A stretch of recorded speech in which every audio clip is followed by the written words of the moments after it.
everyone, and welcome to Vegas Legal Magazine podcast. I'm Mark Fierro with Vegas Legal Magazine publisher Tyler Morgan. Joining us, Fierro Communications Vice President Jeff Haney. Thanks for being with us today. Our guest is our representative in Nevada's 1st Congressional District, where she served since 2013, Representative Dina Titus. Thank you so much for joining us today. Oh, this is my pleasure. You're right here in District 1, and this is a great setup y'all have. Isn't it? It's a wonderful, wonderful thing that we get to do here every week. You've been in politics for a long time. You ever imagine that we'd get to this crazy House of Cards nutcase? Did you ever think it'd be this bad? No, I can't even imagine it. And not just from the side of being in politics, but I taught political science for 35 years at UNLV, and I just cannot imagine what I would be telling students in those classes today about what's going on in this country and in this administration. When you've been in the House, you served at District 3 before, right? That's right. Congressional seat. It was 7, District 7. 7, okay. And at that time, there was at least some modicum of respect. There was a way of sort of working through things. It wasn't always a happy time or anything like that.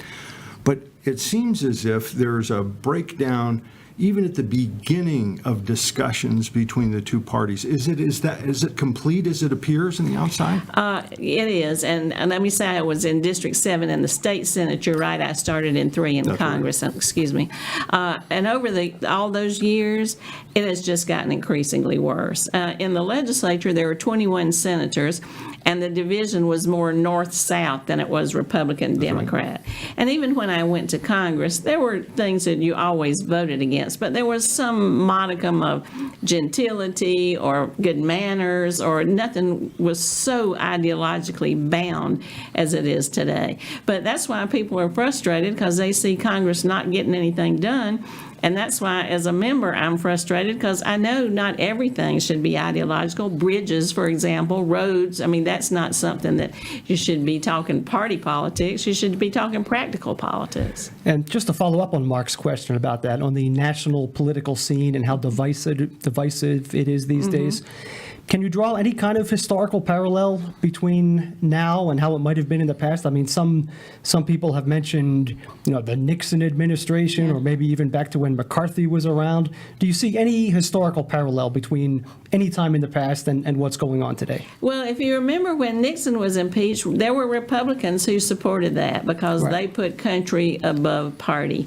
Now it seems hardly any of them would, or a tiny percentage at best. I think you're exactly right. Now, back in the 1800s, when they had debates, they threw animal excrement at each other. We haven't resorted to that yet, but it's getting to that point.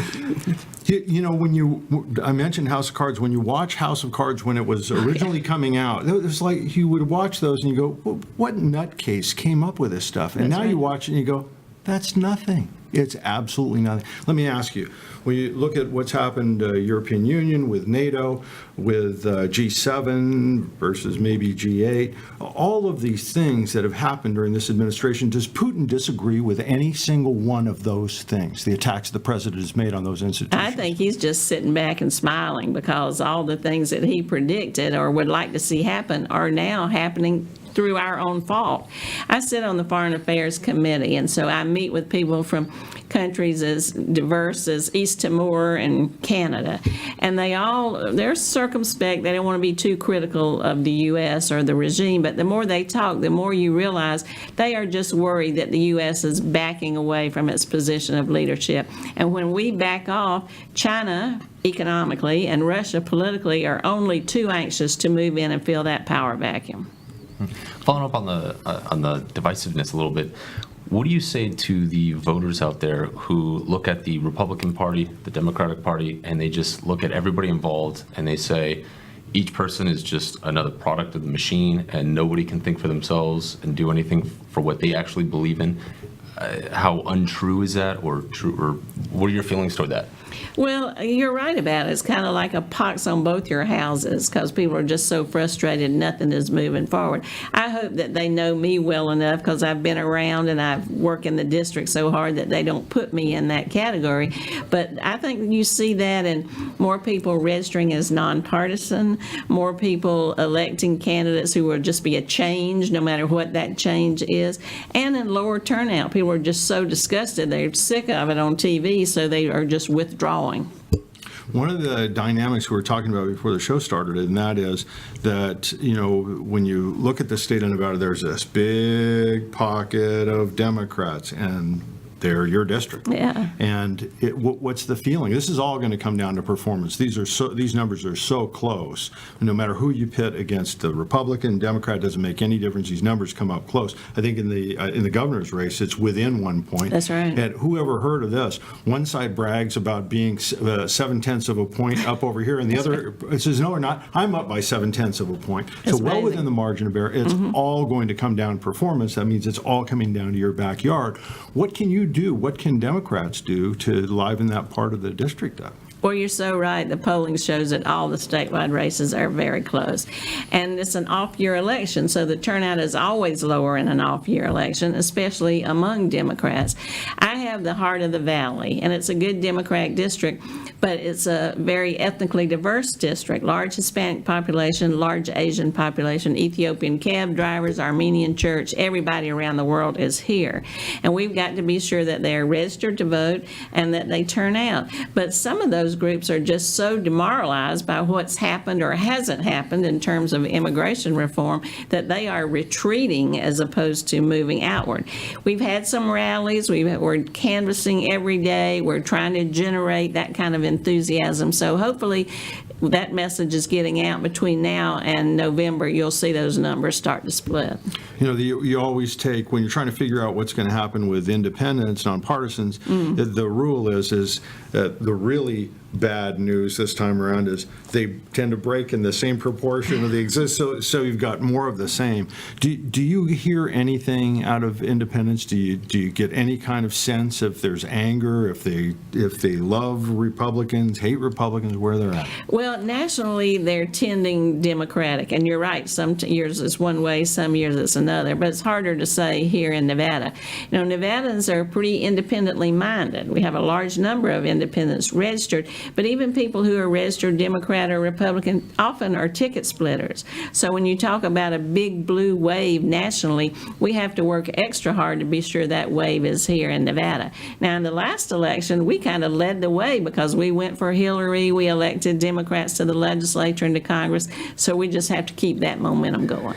As we do look ahead to the midterms and even beyond, there's any number of important issues, but one that really stands out is on the issue of health care, where we've recently seen several nationally prominent Democrats state that they're willing to explore maybe a single-payer type plan or a Medicare for all type of plan, whereas previously an idea like that was generally considered pretty far outside the mainstream.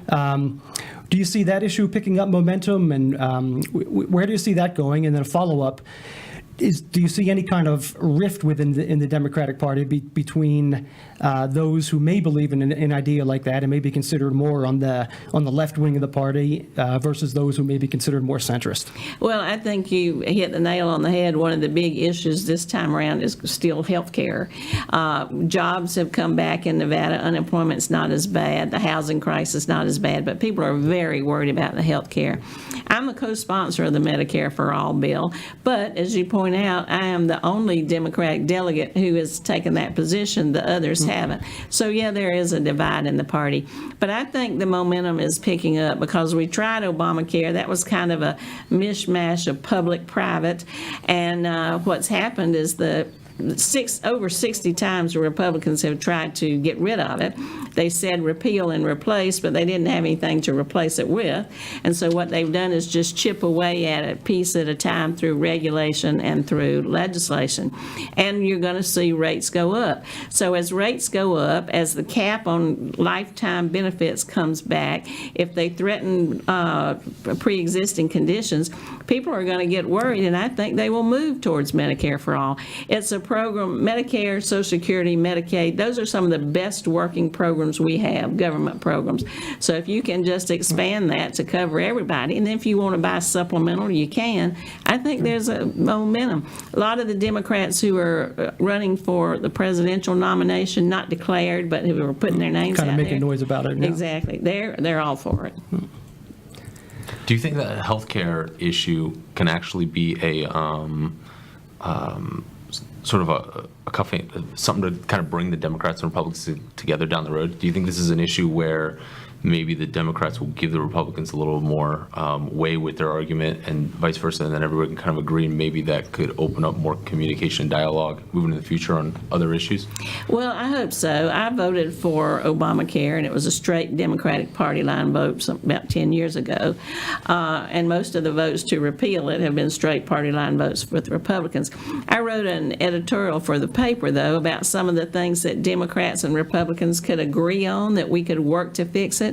But there's not much appetite to compromise. Compromise is kind of like a hanging crime in Congress these days. So the Democrats don't have the votes to fix it, and they don't want to open it up because they don't know where it's going to go. And the Republicans aren't inclined to fix it. They just want to get rid of it. And President Trump wants to roll back anything that President Obama did, especially this, because it's got his name on it.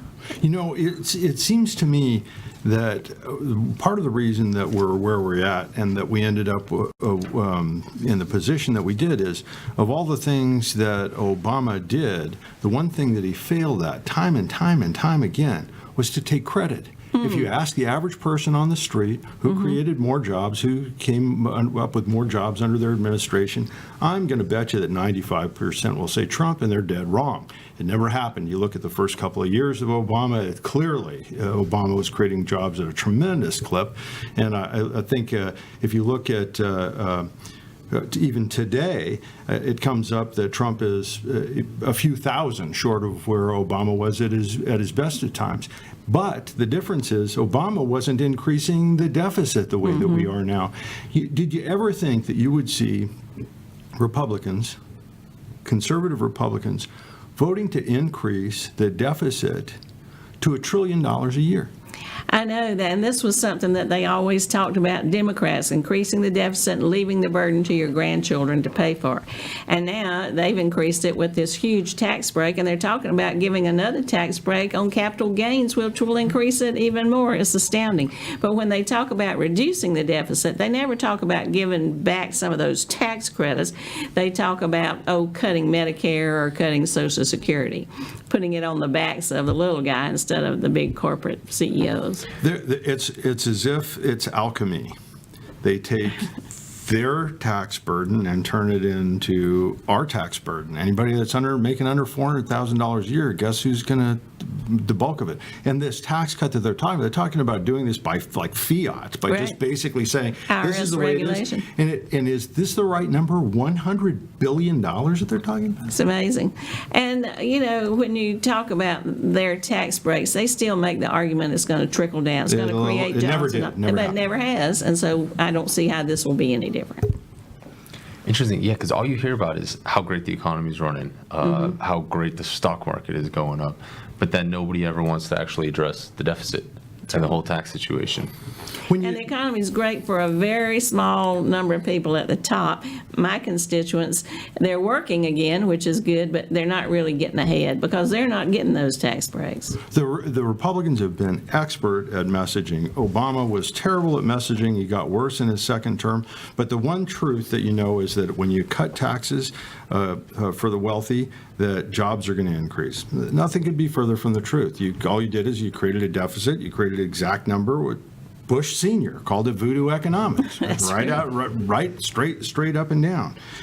The other thing is that when you increase the minimum wage, that immediately you're going to, We're going to have to lay off a bunch of people. Look at what happened under one of the biggest increases in minimum wage under Clinton, and the following month there was an explosion of new jobs because that money comes right back into the economy immediately. Well, if people have money in their pocket, then they can go to the movies, they can buy school supplies, they can get a little more groceries. You're right, it just circles back. And it happens that following Friday. There's not a little tin cup, they go bury it in the backyard or anything. That's right. It would be nice if people did have savings, but it comes right back into the economy, and it does it immediately.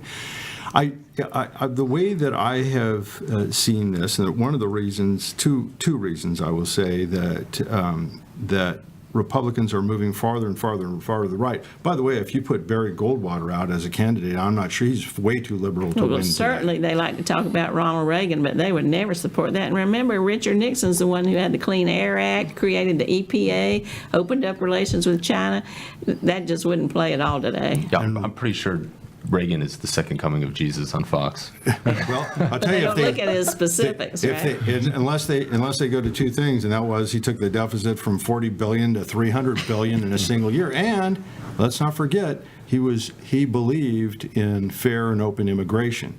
He was good with immigration from the South. He was good from immigration. He wanted it controlled to a certain extent. But you have to remember,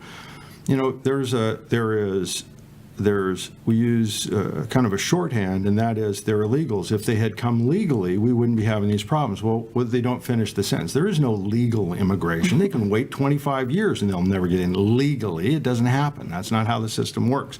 The only way they can get in is get here first, spend enough time, and maybe they can become legal while they're here. That's the irony of all ironies.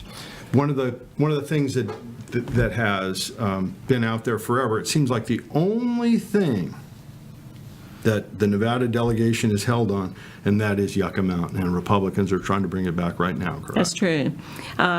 We've been fighting this since 1982 when the bill was first passed to create the Nuclear Policy Waste Act, and then it got narrowed in 88 to just be Nevada. And it's been in fits and starts. It had stopped. There was no money for it, it's just a big hole in the ground, but now that has been revived. Shimka's from Illinois is the one in the House who's pushing it because he has nuclear power plants in his district, and also nuclear power companies are big donors of his, so he'd like to see it go in our backyard. Out of the House, there was money to continue the licensing process, about $130 million. That is not in the Senate bill, and Dean Heller will take credit for keeping that out. I have a bill that I had introduced with Harry Reid over the course of several sessions to say let's do consent-based. That was the Blue Ribbon Commission's recommendation. Put it where people want it. Texas said, we'll take it. Well, fine. Send it to Texas. Don't send it to Nevada. How about it? Let me shift gears from the big national issues just briefly to a local gaming issue where I know you have some expertise. As a lot of us know, patrons of casinos who are playing a slot or video poker machine and make a hand worth $1,200 or more are automatically issued what's called a W-2G, an IRS-generated tax form. Though there's a big delay. They have to fill in their name, address, social security number, all that. Fine, but the big problem is that threshold of $1,200 has not been increased since 1977. It'd be like well over $5,000, I believe, if you were to extrapolate that to today's dollars. A lot of us think that creates needless bureaucracy, both on the part of the government and the private business, and could leave a bad taste in the mouth of Las Vegas tourists. I mean, let them gamble some more with their money rather than stopping the action with a tax form. Do you think that threshold of $1,200 should be increased? If so, to what level, and how do we go about doing that? Well, I completely agree with you. In fact, I have worked with some in the industry and some of the regulators to increase it. We have written to the IRS. We have talked about how we can make that happen either through regulation or look at statute to make it realistic, because what has inflation been since the 70s that would affect that $1,200 figure? Seems reasonable, but right now when they have created a deficit with all these other tax breaks, it's very hard to get something through. We're playing defense, not offense. Sure. along those same lines, there's something called a handles tax, which has to do with sports betting. Now, that really only applies to Nevada. We're the only ones who have any kind of amount of sports betting. Until now, until this well, year. right. This week. Then that's what I was going to say is going to make it difficult. But that was intended to go after illegal sports bettors. But when we called the IRS, they didn't even know where that money was. It had just gone into the pot somewhere. And we said, hey, give that money back to Nevada. It's not that they don't want to pay a tax, but we should be getting it here for some of the benefits. It's a quarter of 1% in Nevada, right? But that adds up. I mean, Well, it over there, does. That's right. So, yeah, there are things like that we need to fix. As Congress looks at gaming with this new sports betting, and there's some talk about passing a bill out of the Commerce Committee, we have to be very careful. Nevada's never wanted too much overreach by the federal government into our regulation or our taxes. But if a bill starts to move, maybe we look at some of those things, like you mentioned, get that in there now as part of a bigger package. it could be healthy for the industry as a whole, I think, Yeah, when I you look agree at it with that way. you. I agree.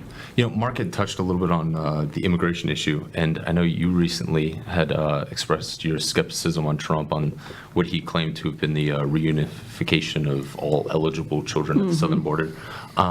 What do you what's actually going on down at the southern border with these with the children that are still waiting to be reunited with their families and everything? Do you have some insight for us on that? Well, it's distressing. The first thing I did was try to find out if any of those children were being held in Nevada, because we're pretty close to both the Arizona and the California border. I thought some of them could have been sent here. We found out there's 17 states, about 100 facilities, but nothing is in Nevada, so we don't have any of those children.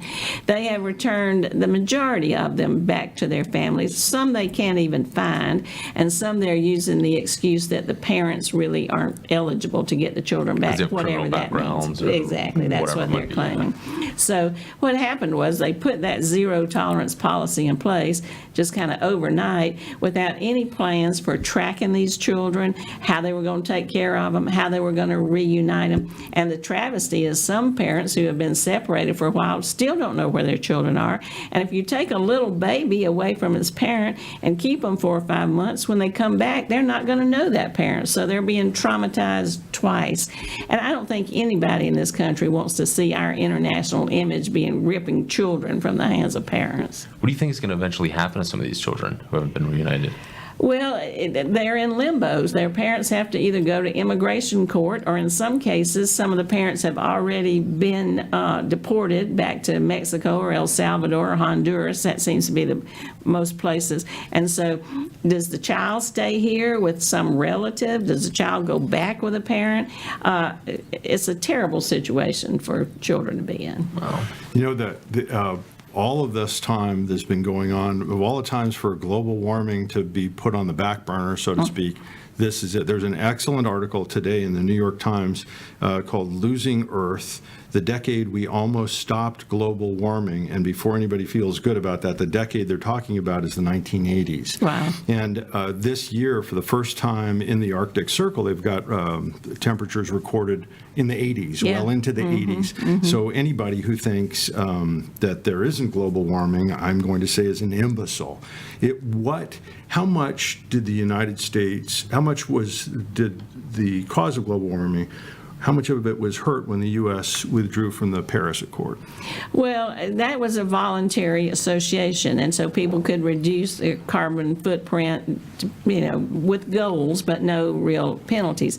But pulling out just was such a statement to the rest of the world that we weren't going to be part of that effort. And then you had Pollutant Pruitt, they called him, who had spent his entire career suing the EPA as the head of the EPA, and they just rolled back as many of the clean air, the clean energy, the use of coal, endangered species, all of those that they could roll back through regulation. That's what they've done. And now they've put the head of the EPA as a person who was a big oil lobbyist. So you don't see that really changing. And they have scrubbed all the websites of the term global warming, and they just won't even admit it exists. But look around the world, you talk about the polar caps. Look at the tornadoes in places that didn't exist, the flooding, the drought. There is no question that we need to recognize this and try to do something about it before it's too late. And it sounds like we're getting closer and closer to that every day. Right, the head of the EPA being someone who, it appears that he's against the environment. I mean, that's just one of many, George Orwell type of things we see going on these days. That's right. It's a conflict of interest just doesn't begin to describe it. No. Yeah, we briefly mentioned the influence of Fox News on the discourse before, but I wanted to ask you about that. I tune in sometimes to watch it kind of ironically, just it's like in a it's so bad it's good way or something. But when you think about it, a sizable portion of the population is unironically consuming that, and that's it's somewhere between bizarre and dangerous. I mean, what kind of effect is that having on the way our society operates today, or or politics on the national level? I think it's a big factor. People watch the news that they feel comfortable with, and then they have their opinions reinforced, and then they think it becomes fact. Talk about fake news. I would say that Fox News is fake news. They claim they're fair and balanced, but that certainly is not the truth. And yet Donald Trump has villainized the legitimate media. I mean, the Washington Post, the New York Times, he calls that fake news because they're reporting on things that he doesn't want to hear. But you are so right. You go in any dentist office or even at the airport, that's what's playing. All kinds of small businesses Yes. that you visit. Yeah, it's the weirdest thing. Yeah. Want to hear, and that's what they hear, and it just reinforces their beliefs. It seems as if this, if not the single biggest issue, it is one of the two leading, and that is that Fox News, for years, Americans, the big showdown is the general election. That's all there is to it. You got the Dems, the Republicans, they face off, whose ever ideas shine. Republicans, even publicly, will talk about their fear of being run from the right, that they're being primaried. So what do? They move to the right. They move farther and farther and farther to the right. And it's because of the tremendous amount of disinformation, intentional disinformation. I will say this, and I'm not sure that everybody makes the distinction. I certainly didn't. And that is Fox News, their news broadcast is probably a little bit closer to making sense. The rest of the evening, those aren't journalists. That's entertainment. Every time they get sued, it's called entertainment. They get to the entertainment word really, really quickly.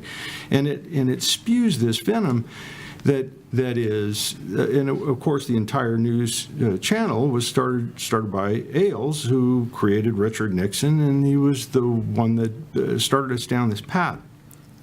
Is there anything that can be done for Democrats to get messaging into the hands of the right so that they understand where they are? The rest of the world, outside of Fox News, has one set of facts. This 47% of Americans that watch Fox News, they have a completely different view of the planet than the rest of the world.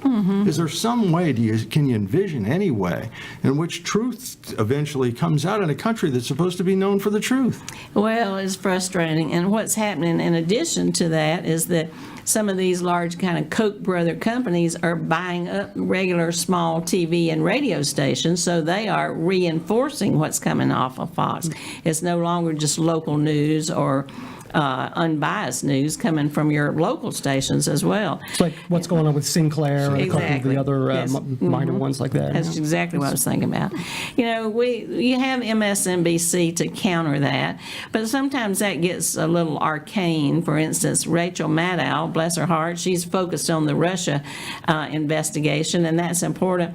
But my constituents, they just, it's too many players, too many pieces, they don't follow it. So that's not helpful. And then you have all this social media where you can say anything, it doesn't matter if it's true or not.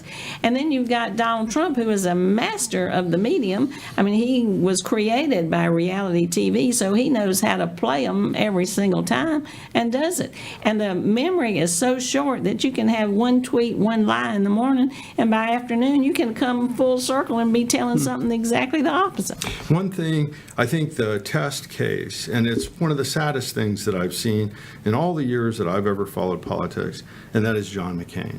Here's a man who stood for what he stood for, and he would tell a Republican or a Democrat where to jump off. He didn't need anybody, right? And he did his time in Vietnam. His father was one of the most important admirals, if not the most important admiral in Vietnam, gets captured and is tortured on a regular basis. If you follow the remarks that are being made about John McCain Oh, yeah. by the far right, that because he's up against Trump, now he was a coward. Oh, yeah. No mention that he could have come home any day of the week. All he had to say is, take me home. The first thing the man said to Henry Kissinger, as I understand, when he got off the plane was, thank you for not embarrassing me by trying to bring me home and making my father look like a stooge. Which says a lot about the man. And here he's being vilified, but he's being vilified by the far right. These are extraordinary times. This is a man that stood up, and I will tell you, I just I can't see how we come back from this other than engagement on Fox, engagement of their advertising, engagement of their advertisers. In the past, when it was brought to advertisers' attention, those advertisers have caved immediately. They want to be associated with the truth. Is there some way, and is it from the Republicans themselves? I know that middle of the road, my people that I respect tremendously over the years, Republican members, particularly the Senate, that stood up for all these years, they're always grousing about some nutcase columnist on Fox coming up with some new conspiracy theory. Is there some way out? Is there any way out? Is there any way out in Congress? Well, you've seen a couple of the people become more critical, but most of them are leaving, like Jeff Flake, who is leaving, Cornyn, who is leaving. A couple of the people who are on television have now left the Republican Party, but Jolly is a former member of the House. He says he's getting close to leaving the Republican Party. But I can tell you, in the Congress, sometimes people who I think are reasonable and they're pleasant will say in the elevator, oh, we don't like him, he's not our president, we don't support that. But then they go right down to the floor and vote for his bills. They defend him on television, they support his appointments, and so really they're just being hypocritical, and they are empowering him, whether they like him or not. They're afraid to stand up to So him. like as I was saying before, they're a product of the machine, like people think. Absolutely. And I will say this, that if the Dems have moved from being 4s and 3s to more of them being 2s on the extreme, I'm sorry, the bulk of the Republicans are moving way, way far right. The irony of all this, and this is one of the most interesting developments that's come along lately, and that is the Koch brothers. All of a sudden, they're in a fight with the president, a very public fight with the president, and you start throwing a couple of $100 million around, you can make some real changes. Do you see any possible opening coming of this? Well, I've always said when it starts to affect their wallet, that's when they'll get involved. And all these trade wars, and that's what you see happening.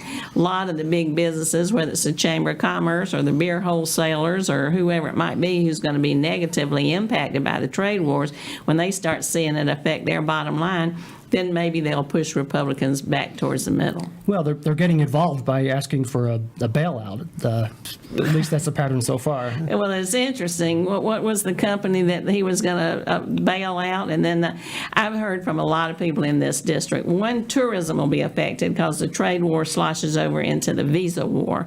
But the beer people, the aluminum cans, when are we going to bail us out? The people who make private jets and RVs, a lot of those parts are imported. They are impacted. Home builders here, they bring in a lot of lumber from Canada and from other places. They're negatively impacted. So they say, hey, what about bailing us out if you're going to bail out somebody else? The who's your soybean friend? farmers or whatever. Yeah, right, that's right. The farmers in Iowa. Corn. Of all the things, and this is the thing that drives me crazy about Trump, the one thing that I think that he is, and not that his approach has been correct, but I think that he is right on in terms of his overview of it, and that is trade, that we have been taken advantage of. But talk about a flawed messenger and taking a claw hammer to a job that you need a scalpel for.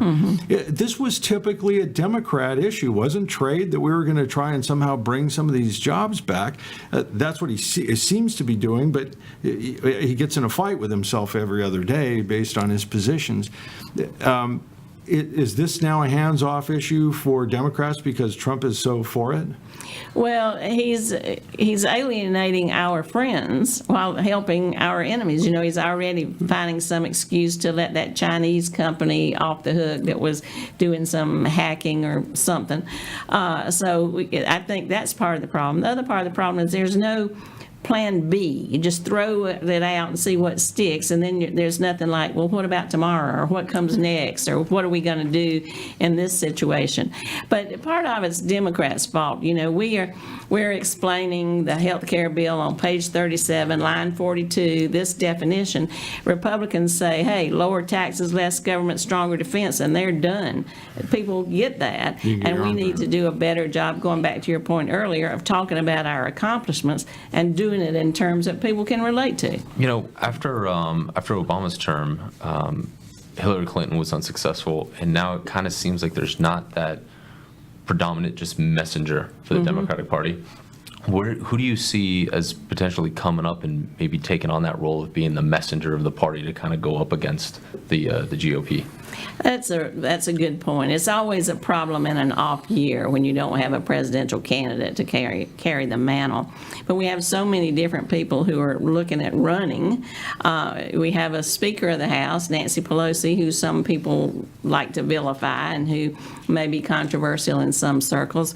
Obama has been reluctant to get too engaged. He's starting to do more in the last week or so with coming out for candidates in tough seats and who aren't incumbents.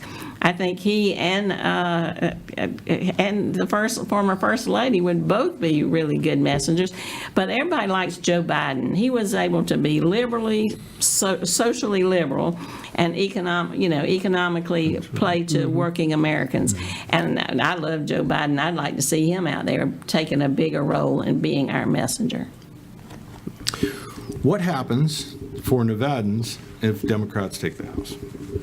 Well, I will have a committee chairmanship, so that's always good if you have a little more clout back there. It would be the Economic Development Subcommittee of Infrastructure, so that's good. Infrastructure is where the jobs are. That's right.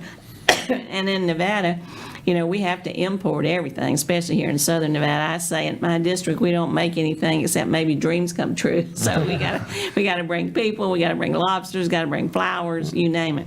So I think that would be positive. I think we'll have more strength in the fight against Yucca Mountain with Democrats there, because they're more sympathetic to our position, especially if we can find interim storage. And if you have statewide Democratic officers too, like the governor, I think there'll be a stronger delegation effort, and that's good for the state.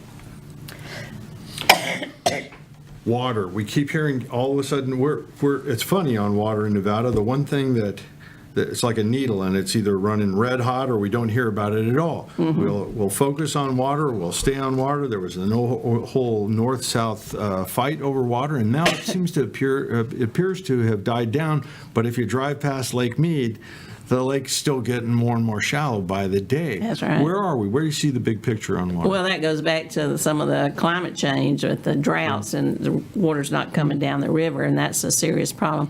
I think where water will be a new challenge is there's a lands bill pending where they want to take more land out of BLM control to open it up for development, because Las Vegas is starting to grow again. People want to come here. The economy is doing well. Question is, how much can you build? How much water is out there? The approach used to be buy it, steal it, find it, get it, just have it build it and they will come. Now I think we have to be more, I hate the word, but proactive in terms of our planning and smarter, so we don't get back in that same situation of the housing crash, and we take care of infrastructure and needs so the market moves like this. Well, I will say this. Jeff and I worked for a few months to get Elon Musk's attention because we wanted to see more solar. Simple as that. Wanted to see more solar. And the one argument that is not being made in favor of solar is that our single biggest waste of water is to produce electricity. When you use water in your house, all of it returns to Lake Mead. I think we have a return rate of 95%. And so when you use solar, you use virtually no water except to clean the panels. Jeff sat down and did the math on if you had base solar growing at a rate of 10% per year at the end of, what did we come up with? After about 10 years, it was in the hundreds of billions of gallons in water saved. But the bottom line is the relationship between using more solar energy and saving water is unexplored but valid. Yeah, we should make that argument more. That's Yeah. right. And it's completely fallen on deaf ears. That's just the nature of it. And here's the one 911 emergency that we're going to have. I would think this would be something that all developers could get behind, because somebody is going to tell them, no, you can't get a water hookup anymore. We're at that point in this world where we simply don't have the water to sustain other houses. With that, we call it a day, the Vegas Legal Podcast. I want to thank you so much for joining Oh, my us today. pleasure. I enjoyed the conversation. Thank you, thank you, thank you. And anytime you want to talk, you know the number, just give us a call. So, Tyler Morgan, publisher of Vegas Legal Magazine, and Jeff Haney, Vice President of Fiera Communications, the friendliest PR firm in Las Vegas. Remember to like and share the Vegas Legal Magazine podcast on Facebook. You can share this. Get us on Facebook, catch us on YouTube, iTunes, or my personal favorite, Stitcher. And for all of you out there with a story idea, an axe to grind, get a hold of Vegas Legal Magazine, the leading magazine in Southern Nevada legal market. You call Tyler at 702-222-3476. reach out, tell us, tell your friends. We're out of here.